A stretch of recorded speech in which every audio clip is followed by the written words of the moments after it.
There are a lot of TV shows, video games, and movies that take place within Gotham, and in fact, nearly every single one of those pieces of media get the credit that they deserve, except for Gotham itself. Gotham's based around the universe of Batman and starts at the very beginning of Bruce Wayne's story. Gotham doesn't get credit because, truthfully, the first season is the weakest season of Gotham. The first season of Gotham spends a lot of time slowly laying down the groundwork that allows the show to excel from season 2 and onwards. Despite this issue being a relatively good issue to have, it's still a massive slow burn if you're watching the show for the first time. Just to break it down, the first season of Gotham is about 16 hours long if you do the math and round it, which is a steeper than average show for a new viewer to overcome. That being said, it's still highly worth it, especially because the later seasons genuinely get better as each season progresses. Most of the time, Gotham just happens to be a city filled with thugs for Batman to knock out. In an alternate timeline, Gotham society plays a role in the downfall of a man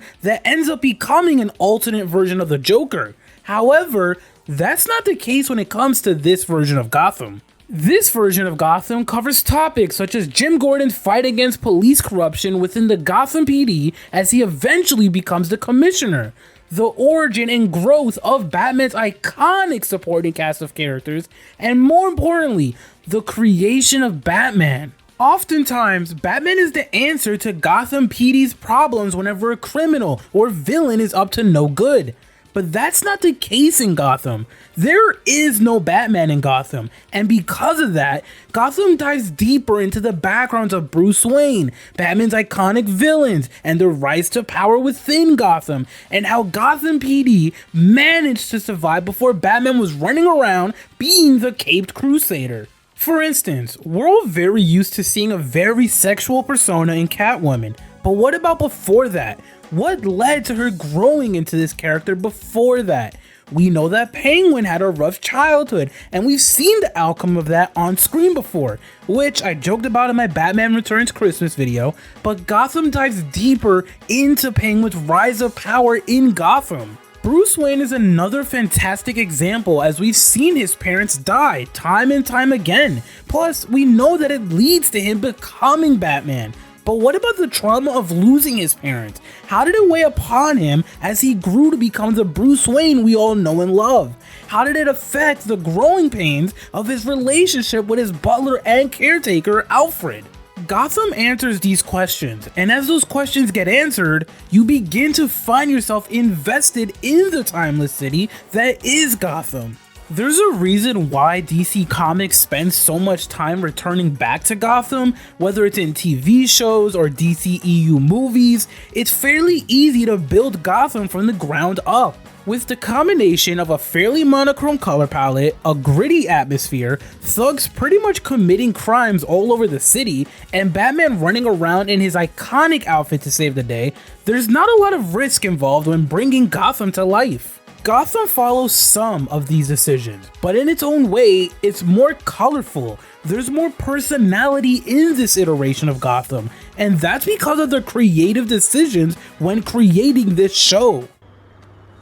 The pilot episode opens with a young girl on the rooftop of a building in downtown Gotham. We built parts of that roof, gargoyles, things that are fantasy, that probably wouldn't be there. It will be extended by visual effects to create the rest of Gotham around it. It's important to mention that these creative decisions aren't the only things that bring Gotham to life. Jim Gordon is a part of that as well. Jim Gordon is the main character of Gotham and essentially the glue to the whole show. Nearly every character interacts with Jim, whether it's an antagonist such as Fish Mooney or a core character such as a young Bruce Wayne that's trying to figure out who killed his parents. He's the last honest man in Gotham, and whether you're against him or on his side, Jim's core trait of standing on his moral high ground affects most of the connected storylines throughout the show. Jim's hated by Gotham's antagonists for that exact reason. Some of Jim's co-workers hate him for trying to air out every single corrupt cop in the Gotham PD, and even the people that do like Jim sometimes have problems with his decisions, but through all of that, he always remains honest. One might argue that Jim sounds controversial or problematic, but when you watch Gotham, you discover and understand why Jim's decisions make sense. Even as Jim and his partner Harvey Bullock, who's consistently the comedic relief in their friendship and pretty much always ready to say, "I'm too old for this shit," regardless of whatever scenario you apply that phrase to, grow their friendship, you eventually see Harvey give Jim a ton of tough love for his decision making as well. Tough love isn't an element that we get to see often enough in Batman related content, but Gotham takes tough love and also uses it as a core building block to one of the most important relationships in the show, Bruce Wayne and Alfred's relationship.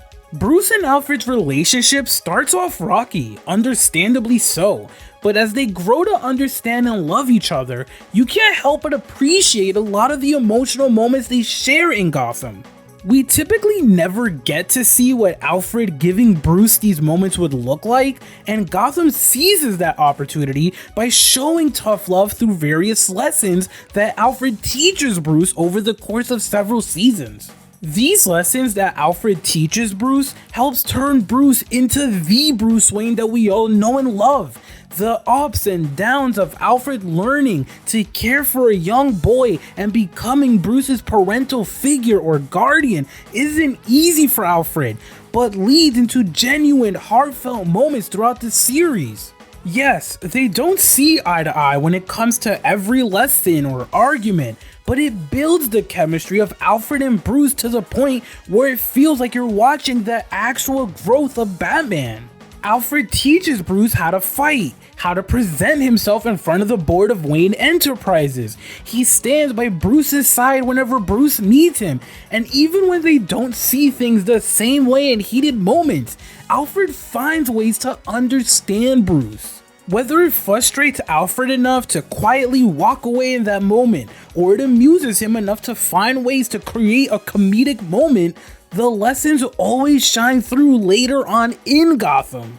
All of those moments pay off, and you go from watching Bruce be this emotionally naive kid who thinks he knows it all and simply wants to find out who murdered his parents to this calculated, intelligently skilled young man that's trying to do what's best for him, the people he cares about, and the city of Gotham. It's not only better, but it's different compared to the rare scenes in Wonder Woman that showcase a young Diana Prince learning things that help her eventually become an Amazonian warrior. In Gotham's case, we're not seeing those type of selective moments that either help build towards a specific storyline or become references that'll be a flashback later on during a movie. We're seeing the daily life of Alfred and Bruce trying to understand each other and grow to love each other, so when there are those genuine heartfelt moments later on in Gotham, those moments feel earned, not forced.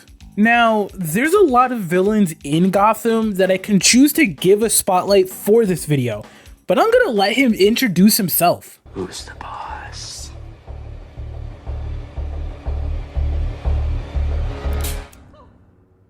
Cameron Monaghan's Joker is absolutely fantastic. I've already established in my Joker video that Heath Ledger's take on Joker is the best iteration of Joker. However, Gotham's iteration of the Joker character is one of the main reasons people should watch Gotham. Cameron Monaghan does such an outstanding performance with this character, despite the fact that Gotham's Joker isn't the Joker.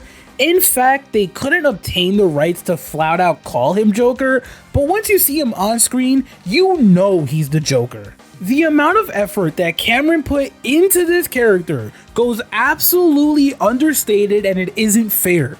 Every single time he's on screen, as he grows into the Joker role everyone knows and loves, your eyes are glued to the screen. It doesn't matter how many other people are in the scene.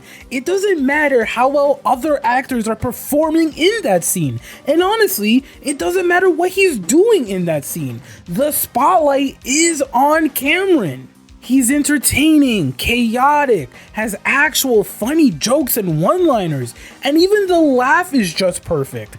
Cameron put so much thought into the character that it almost feels like we've been robbed of an outstanding Joker that more people deserve to see on the big screen because some people can't make it past the first season of Gotham. Even in the scenes where he's talking to his henchmen or interacting with other villains, you can tell that this is the Joker and he's here to fuck around and cause havoc in Gotham. I love this take on Joker so much because he has that chemistry or banter between him and Bruce Wayne that you would typically see in a movie like The Dark Knight. Sure, the writing might not be as great as that movie since it's near perfect, but that effort is absolutely there. In fact, Cameron has said in an interview, which normally I'd put a clip here to prove it, but there's spoilers in the clip that I'm specifically referencing, that he loves the Joker character and he wanted to make sure it was done in a way that honors it. And as someone who loves Heath Ledger's Joker, dislikes Jared Leto's Joker, and genuinely likes the different yet interesting take on Joaquin Phoenix's Joker, I have to be honest here and say that Cameron's take on the Joker is my second favorite Joker of all time. It's the truth. He puts so much effort and thought into this character that it's hard to find ways to hate it. Part of the reason why I watch Gotham so much is because of his Joker, and it's also a genuine reason why I wish more people took the time to give Gotham a chance. It's absolutely worth seeing Cameron's take on Joker, and I'm willing to die on that hill because I love his iteration of that character. As for the other villains in Gotham, you don't have to worry. Each character is clearly treated with love and respect. That's the beauty of Gotham. The world of Batman is treated with love and respect. You can tell that there was so much effort or thought put into various things, whether it's how characters interact with each other, the various sets of the many locations in Gotham, and even the storytelling. It's almost more rewarding than sitting through an entire season of almost any The CW show outside of seasons 1 and 2 of The Flash. That's how good Gotham is. It's literally made from the ground up with the intention of being the perfect show for someone that's seeking to look further into the world of Batman. I know it's going to sound fairly dumb when I say this, but it almost feels like you're turning the page of a comic book as the show continues to go on, episode by episode, season by season. Gotham rapidly grows into a show that you tell yourself only one more episode after watching a ton of episodes in one sitting. This is why you should watch Gotham, and if you do, feel free to let me know in the comments below. As always, if you enjoyed this video, hit that like button. If you really enjoyed this video, hit that sub button. If you have any questions, comments, or concerns, write a comment down below. Don't forget to keep it real with peace, love, and positivity.